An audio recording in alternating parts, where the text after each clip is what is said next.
partnerships are aiming to be successful from a startup perspective, you really are searching, much like your sales team is searching for your enterprise sales, your business development team, which should be separate, by the way, is also searching for their Sumo or their enterprise partnership. So you're trying to find, if you are someone who's really big in the marketing space, that Salesforce or that Adobe or that HubSpot that you can work with that has that global spread for you that helps you scale. Because you don't have the capital to really easily jump into a new market and to scale in that market, this partner can help you provide that sort of spread. I love this aspect of collaboration. And actually in Partner Insight, we explain how and why tech companies, collaborate more to better acquire and serve their customers across their journey. From your vantage point, again, across overseeing the entire ecosystem, what are the trends do you see in this regard? And or maybe this partnership and collaboration is just PR? Yeah, it does make for good PR. I'll say that. Anytime somebody partners, we're always like, ooh, that's a new shiny object. Yeah. And having done a partnerships role at Dropbox, it's oftentimes like you think you'd release something absolutely astounding and the uptake is percentage of your users, and you're a bit shocked by that percentage. That being said, there's a really good concept to consider here, and that's what I would call the stickiness concept. So there's several studies that have proven this, but generally speaking, people have more affinity to the products that they use if those products are interplayed with other things.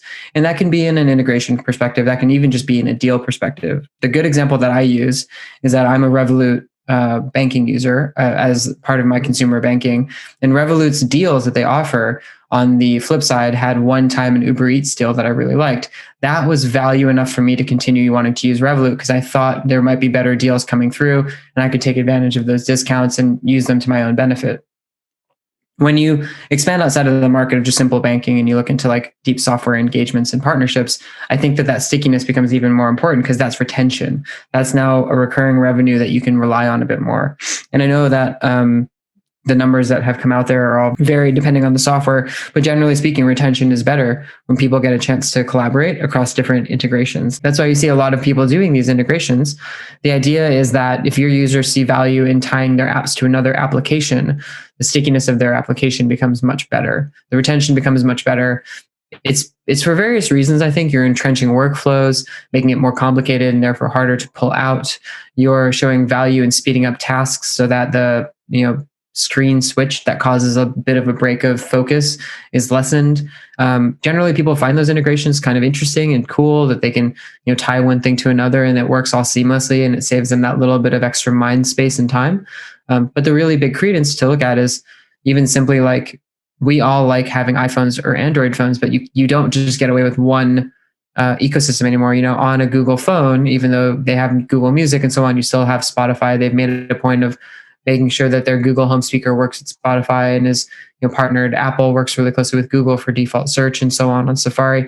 There are all these partnerships because they want people to stay within their ecosystem, and sometimes to stay in the ecosystem, it does require you to play with other people in that sandbox. Totally agree with you. Stickiness has been a retention, basically, is a very, very important point and becoming even more important right now.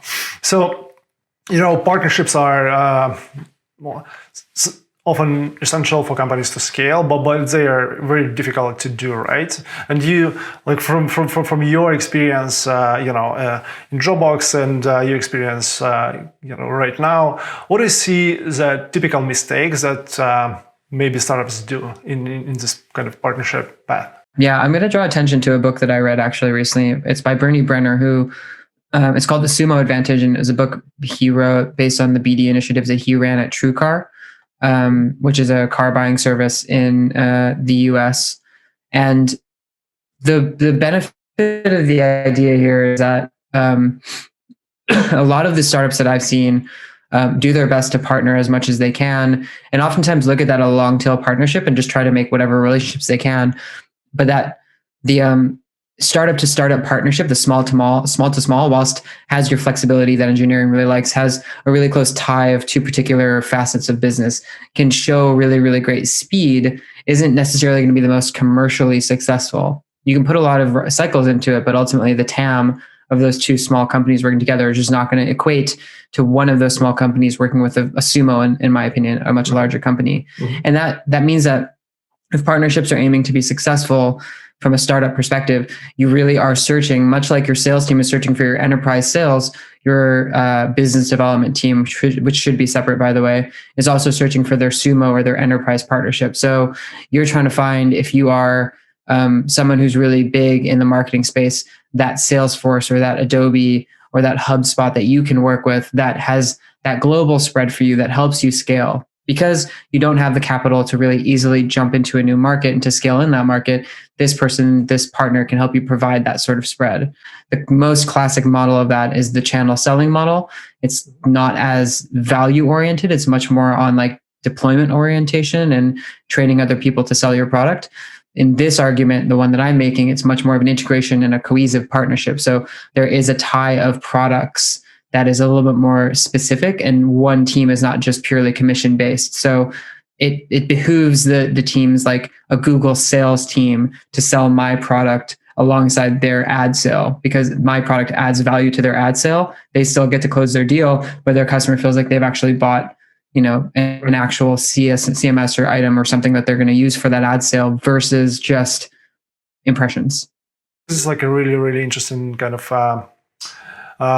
puzzle to solve, because one of the arguments is that actually partnerships in itself, don't really move the needle for big companies like a Google of the world, and therefore it's very, very complex to persuade them to do that. So from your experience, how startups can leverage European and global partnership to scale faster? The idea of distribution is really important. I think the idea of expansion of your customer success and your customer experience is really important. And generally, as I just mentioned, partnering with that big company is important. So, you're a startup, you're a small company, it's something you live and breathe, but understand this mentality that the world has about how much every single person knows is not going to be the same. So whilst a startup might spend 60, 70 hours a week focused on their brand and their product, it's still an unknown entity to a lot of people. It's an unknown entity to a lot of executives, an unknown entity to a lot of CIOs, an unknown entity to the VCs, most of them.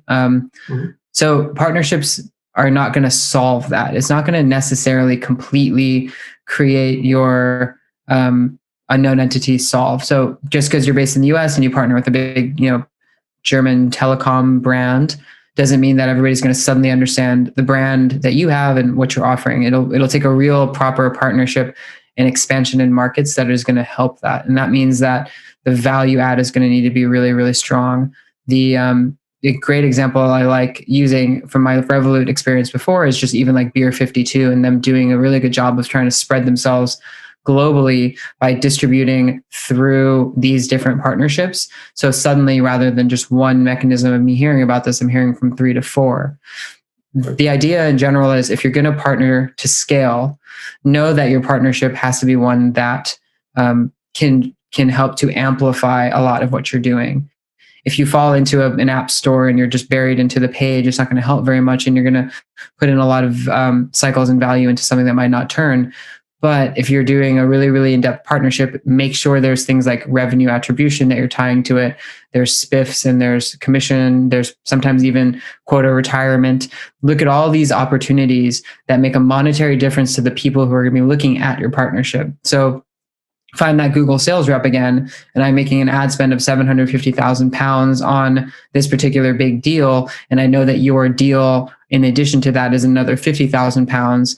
I know, great, okay, that's $800K, but in general, it doesn't really matter too much to me. Now, if that $800K ends up being all quota retirement from my end, because I sold you and my own product, that's $50K less on my quota. Suddenly that $50K matters way more than it did before. I love this like a Sumo example, or like analogies that you use. I think it's like exactly the type of relationship partnership people pursue with bigger companies. I cannot really omit asking you, because you used to work on the other side in partnerships, and now you are in VC fund, kind of doing business development as well.